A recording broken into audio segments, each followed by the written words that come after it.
Welcome back, everyone, to another deep dive. We are going to be looking at this really interesting idea today, manifestation. Can we really shape our reality just with our thoughts? We're diving into a YouTube video today featuring Sadhguru, who offers his perspective on this. Yeah, I think what's really fascinating about Sadhguru's take on this is that he doesn't really present it as this sort of like magical, wish it and it appears kind of thing. hmm Instead, he digs into the way our minds work and the role they play in shaping our reality. Yeah. He actually starts off the video with a question. Can you just think about something and make it happen? Hmm. And from what I got out of the video, he seems to be saying it's not quite as simple as that. Yep. He brings up this idea of the Kalpavriksha, which is, I believe from Hindu mythology, a magical wishing tree. Oh, yeah, the Calipharia. Imagine it's like a metaphor for your mind, right? When you concentrate your thoughts, your emotions, your energy all on one specific goal, it's like you're tapping into this like creative force within you. It's like having your own wishing tree that can make those desires a reality. So imagine being so in tune with yourself that, like, your thoughts, emotions, and energy are all going in the same direction so intensely that whatever you want, it just materializes. It's a pretty cool idea, huh? But, would actually getting everything you've ever wanted really make you happy?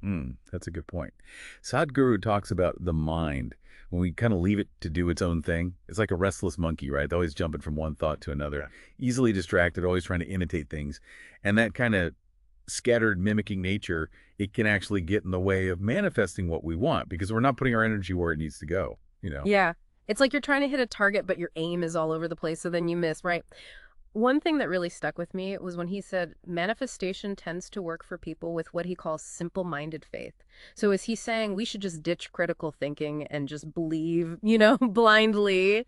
That might rub some people the wrong way. I don't think he's saying to completely abandon critical thinking. I think what he's really emphasizing is the power of believing in something, of really eliminating that self-doubt. He seems to really believe that God, the source of creation, did a fantastic job creating the universe. So it's not about asking God to fix everything for us, but tapping into our own power to create the lives we want.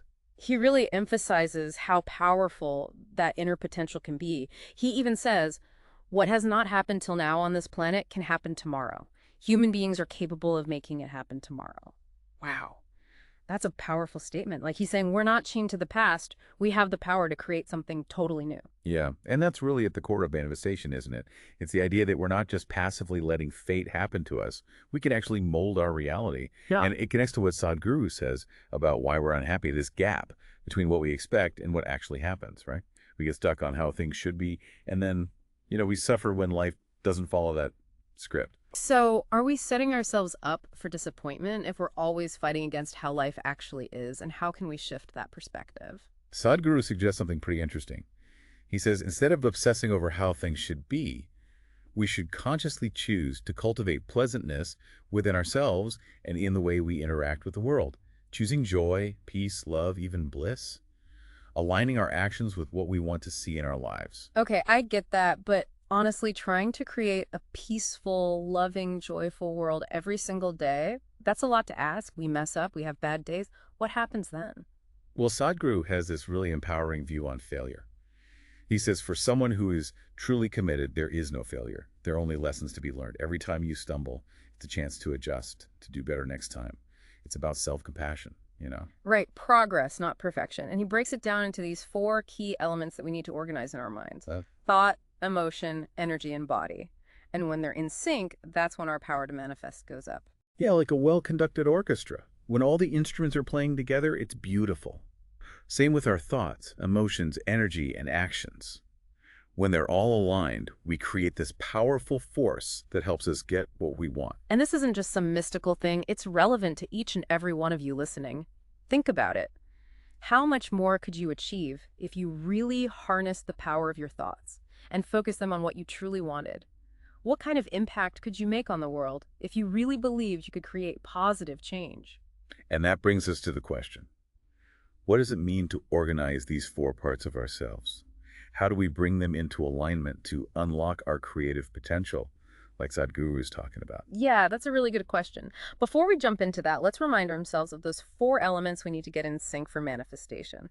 thought, emotion, energy, and body. We talked about them a bit earlier, but maybe we can break each one down. Let's start with thought, which seems to be kind of a big deal in Sadhguru's teaching. You're totally right. Thought is like the foundation. Sadhguru actually compares our thoughts to a blueprint.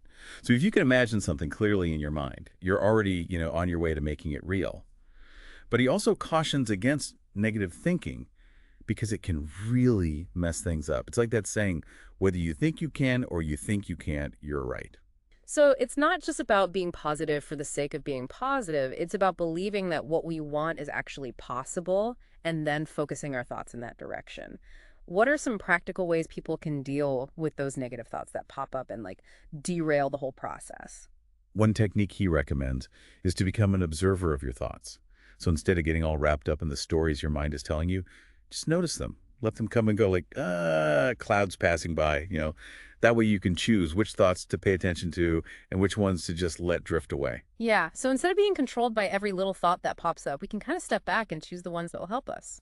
Does Sadhguru have any other tips for managing our thoughts? He also talks about consciously replacing negative thoughts with positive affirmations. For example, instead of thinking, I can't afford a house, you could shift your thinking to something like, I am attracting abundance into my life, and that includes a beautiful new home. So basically training our minds to focus on what we want, not what we don't want. It seems like a really powerful way to change our perspective and attract good things into our lives. But it probably takes some work to break free from those old negative thought patterns, right? It definitely does. It takes practice, being consistent, and a good amount of patience. Our minds get used to thinking in certain ways. Rewiring those patterns takes time. Makes sense. We can't expect to change our thinking overnight. It's an ongoing process. Okay, so we've talked about thought. That's a crucial element. Now let's move on to emotion. How do we get our feelings aligned with what we're trying to manifest? Well, Sadhguru emphasizes the importance of actually feeling the emotion of what we want as if it's already happened. So for example, if you want more joy in your life, start by feeling joyful right now. If you want loving relationships, cultivate feelings of love and gratitude for yourself and others. I'm curious about that, though. It seems like there's a risk of suppressing negative emotions if we're always trying to feel positive. Does Sadhguru address that? It's not about denying or pushing away negative emotions. It's more about acknowledging them, allowing yourself to feel them, and then consciously choosing to focus on something more positive. So we're taking charge of our emotions instead of letting them control us. Does Sadhguru recommend any specific practices for cultivating positive emotions and letting go of the ones that aren't helpful? He often talks about the power of gratitude. Making a habit of noticing the good things in our lives, even small things, can really shift our emotional energy from a feeling of lack to a feeling of abundance. Even just appreciating a beautiful sunset or a kind act from a stranger can make a difference. It's like we're teaching our minds to pay attention to what we have instead of what we're missing. Gratitude seems like a simple but powerful practice for changing our emotional state. We've talked about thought and emotion. Now, what about energy? That one seems a little harder to grasp. How does Sadhguru define energy in the context of manifestation? When he talks about energy, he's talking about our life force, the energy that flows through us and connects us to everything around us. Kind of like a flowing river, right? If your thoughts and emotions are all over the place, that river becomes choppy and turbulent. But when you focus your intention, it's like that river becomes this powerful current that can carry you toward your goals. So our energy is like an amplifier. It helps to make our desires stronger and attract what we want. Are there any practices he suggests for working with this energy? Yeah, he recommends things like yoga, meditation, spending time in nature, things that can help us cultivate and direct our energy more effectively. These practices can calm the mind, clear out stagnant energy, and connect us to a source of vitality. It's not just about sitting still and meditating. It's about engaging in activities that energize us and connect us to something bigger than ourselves. I can see how that would boost our ability to manifest. Okay, we've covered thought, emotion, and energy. Now let's focus on the last element, the body. How does our physical body fit into all of this? Sadhguru really emphasizes taking care of our bodies, treating them like temples, nourishing them with healthy food, regular exercise, enough rest. So it's not just about our inner world, it's about taking care of our physical selves as well. It's a holistic approach. Exactly. When our bodies are healthy and strong, we have more energy to put toward our creative endeavors. It's like building a strong foundation for our manifestation work. That's a good analogy. So we're building a solid base camp from which we can launch our expeditions into manifestation. We've explored these four essential pieces: thought, emotion, energy, and body. It seems like they all work together to create this powerful force that can help us achieve our desires. But there's still this question of faith, of trusting in something beyond ourselves. How do we develop that kind of trust, especially when life gets tough?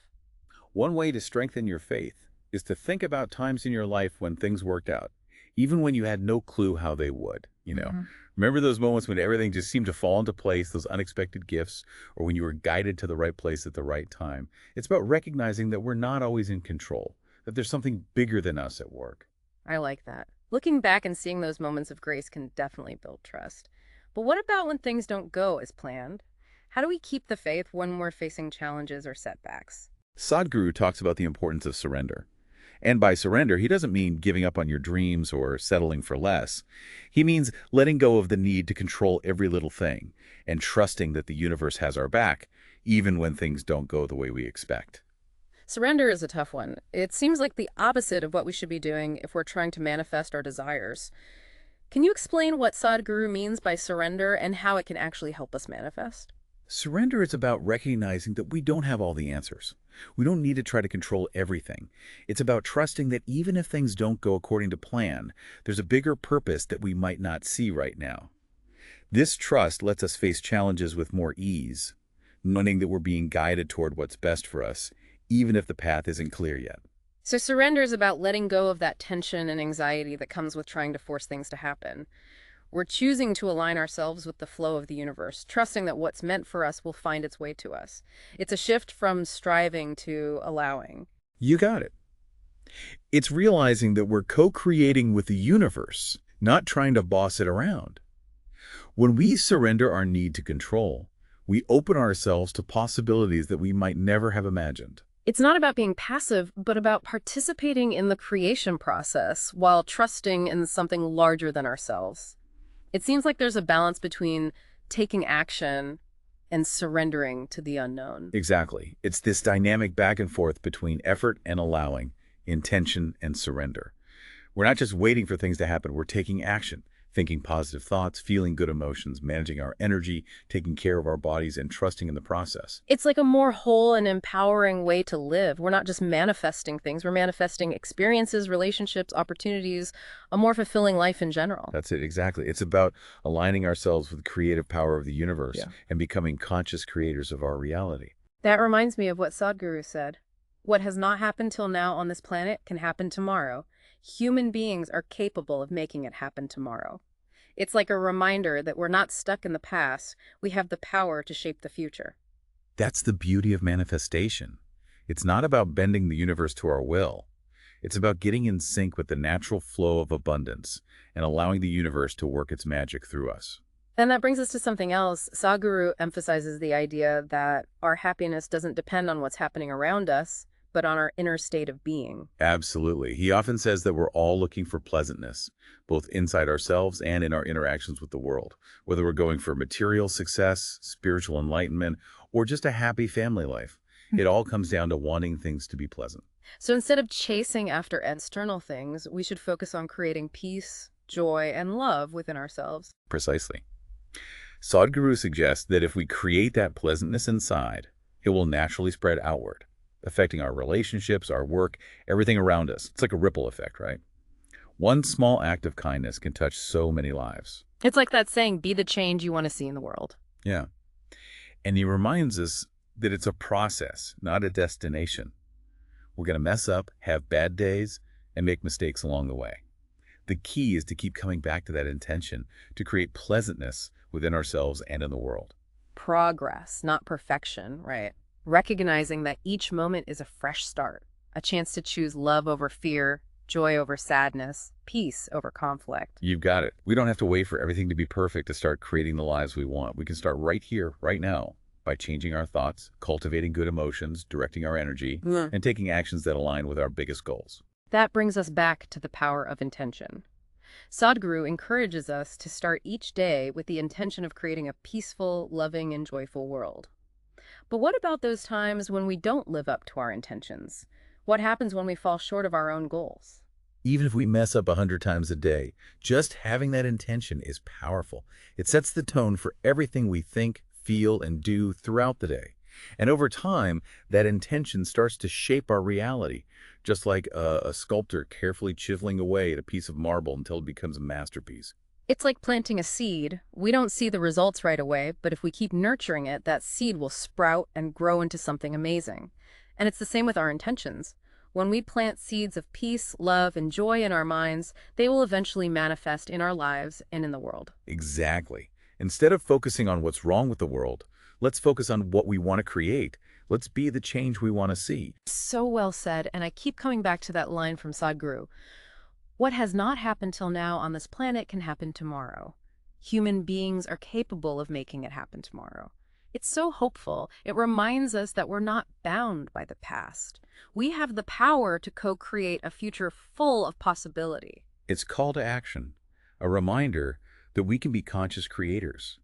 We can imagine a world that goes beyond our current limitations and believe that we have the power to make it happen. It's realizing that we're not just tiny, insignificant drops in a huge ocean, but that we are the ocean itself. We can create waves of change that spread outward and make a difference in the whole world. That's such a beautiful way to put it. And that's what manifestation is all about. It's not about magic or wishful thinking. It's about aligning ourselves with the creative power of the universe and taking an active role in shaping our reality. So as we move into the final part of our deep dive into manifestation, we leave you with a question to think about from Sadhguru. If you had access to the source of creation within you, what would you create tomorrow that has never existed before? Let that question spark your imagination, ignite your passion, and guide your actions. The power to make your dreams real is inside you. Welcome back, everybody. It's been so interesting talking about manifestation with these insights from Sadhguru. It's like got me thinking about all the possibilities. It's exciting, right? Yeah. Thinking about all the things we could manifest. But it's not just about ideas. It's about actually doing something, taking action. Sadhguru isn't just talking about these abstract concepts. He gives us actual tools, techniques to help us connect our inner world to our outer world. Okay, so let's talk about those practical steps. What can our listeners actually do to start manifesting what they want in their lives? Remember how Sadhguru talks about those 4 dimensions we need to organize? Thought, emotion, energy, body. Each one needs a different approach. We've already talked about those 4 elements a bit. Maybe we can go through them again, focusing on the practical stuff, those tools and techniques. Yeah, absolutely. Let's start with thought. We talked about how negative thoughts can sabotage our efforts. Sadhguru recommends becoming an observer of your thoughts. Right, so like instead of getting all caught up in those stories our minds create, we just notice them come and go, like clouds, right? Exactly. Just let them drift by. And that way you can choose which thoughts to pay attention to, which ones to engage with. That makes a lot of sense. So we're not like controlled by every thought that pops into our heads. We have the power to choose. Does Sadhguru have any other suggestions for dealing with our thoughts? He also talked about replacing those negative thoughts with positive affirmations. Like instead of saying, ugh, I can't afford a house, you could say, I'm attracting abundance into my life, including a beautiful new home, shifting the focus. So basically, retraining our minds to think about what we want, not what we don't want. That seems super powerful, but it must take a lot of effort to break those old negative thought habits, right? Oh, yeah, for sure. It takes practice. You got to be consistent and patient, too. Our minds get so used to thinking in certain ways, it takes time to create new patterns, Yeah, no quick fix there. So we've talked about thoughts. What about emotions? How do we cultivate those positive feelings and let go of the ones that are holding us back? Sadhguru is big on gratitude, making it a daily practice, like taking time each day to acknowledge the good things in your life, no matter how small they seem. That can really shift you from a feeling of lack to a feeling of abundance. It's like training yourself to focus on what you have instead of what you're missing. Exactly. Do you have any suggestions on how to make gratitude part of your everyday life? I mean, it can be as simple as starting a gratitude journal, or even just taking a few minutes every day to think about what you're grateful for. You might be surprised by all the abundance that's already there. That's beautiful. Okay, thoughts, emotions, check. What about energy? That one feels a little more mysterious. How can people work with their energy to boost their manifestation power? Things like yoga, meditation, being out in nature can be really helpful for cultivating and directing your energy. So it's not just about visualizing what you want, it's about feeling it in your body, connecting with nature. Exactly. Those practices help you connect to a deeper sense of vitality, of purpose. What about those times when we feel drained or burned out? Any tips for recharging our batteries? Rest is so important. Sadhguru really emphasizes that. In today's world, we're always Joe, Joe, Joe. We forget to take breaks. But taking time to rest, whether it's meditating, being in nature, or just having a relaxing evening at home, that can really do wonders for your energy. It's all about balance, huh? Between giving and receiving, doing and being. Absolutely. It's about respecting your natural rhythms and going with the flow of life's energy. Okay, so we've talked about thoughts, emotions, and energy. Now let's talk about the body. What's the role of our physical self in all of this manifestation stuff? Sadhguru always says the body is a temple, right? We should treat it with care and respect. Give it good food, exercise, and enough rest. Right. Our body, mind, and spirit, they're all connected. They all affect each other. So when we take care of our physical health, we're creating a strong foundation for everything else, including manifesting our desires. It seems like all of this, taking care of our thoughts, feeling good emotions, working with our energy, nourishing our bodies, it all comes together to create the perfect environment for manifestation. Exactly. It's about aligning our inner world with our outer desires. We're creating fertile ground for our dreams to take root and grow. We've covered a lot today. We've talked about techniques for managing our thoughts, feeling good, working with energy, and taking care of ourselves physically. But there's one thing we've mentioned a few times that I want to come back to. Faith. Yeah, faith is so important for manifestation.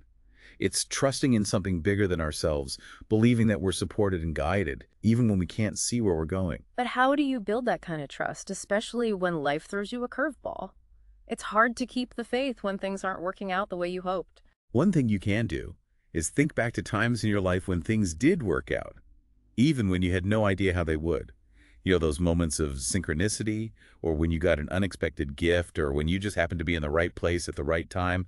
Those are reminders that there's a bigger force at play, something beyond our understanding. Yeah, looking back and seeing those moments of grace can definitely boost your faith. For sure. It helps you trust that the universe works in mysterious ways. Another thing that can help is practicing surrender.